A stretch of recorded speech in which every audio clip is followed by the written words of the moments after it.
If you want to disable two-factor authentication on your Shopify account, follow these straightforward steps to ensure your account settings are updated. Step 1. Log into your Shopify account. Begin by visiting the Shopify website and logging into your account using your credentials.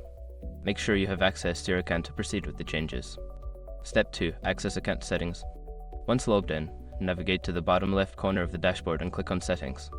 This will take you to the Settings menu where you can manage your account preferences. Step 3. Go to Users and Permissions. In the Settings menu, find and select Users and Permissions. This section allows you to manage user accounts and their security settings, including two-factor authentication. Step 4. Manage two-factor authentication. Locate your account in a list of users. Click on your name, and you will see the option for two-factor authentication. Click on it to access the settings for this feature. Step 5. Disable two-factor authentication. Before starting recovery, use the sroc.com link in the description to open the account recovery checklist generator and make sure your verification details are ready. After following these steps, you will have successfully disabled two-factor authentication on your Shopify account. Remember to keep your account secure with other security measures.